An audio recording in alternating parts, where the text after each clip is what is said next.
Τι είναι αυτό? Ένα σπουργίτη.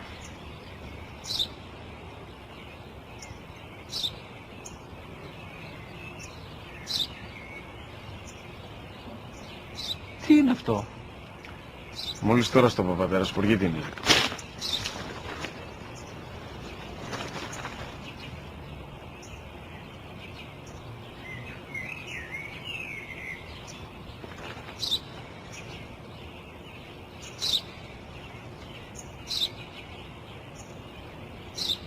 Τι είναι αυτό?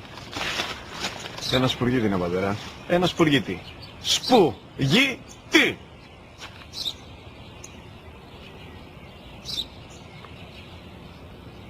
Τι είναι αυτό? Γιατί το κάνεις αυτό το πράγμα, μπορείς να μου πεις? Τόσες φορές σου είπα, είναι ένα σπουργίτη! Δεν το καταλαβαίνεις! Πού πας?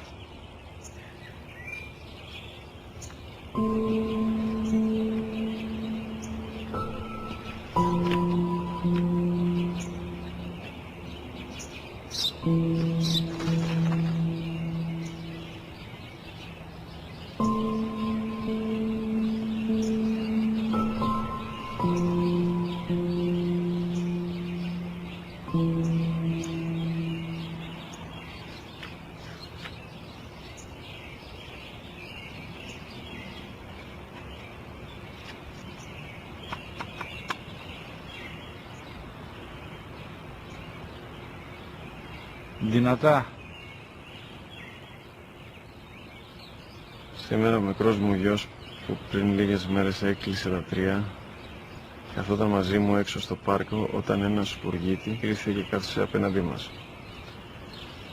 Ο γιος μου με ρώτησε 21 φορές τι ήταν αυτό και του απάντησε και τις 21 φορές ότι ήταν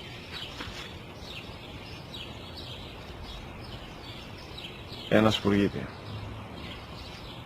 Τον αγκάλιασα τρυφερά και τις 21 φορές που μου έκανε την ίδια ερώτηση, ξανά και ξανά, χωρίς να εκνευριστώ, νιώθοντας στοργή για το αθώο μου αγοράκι.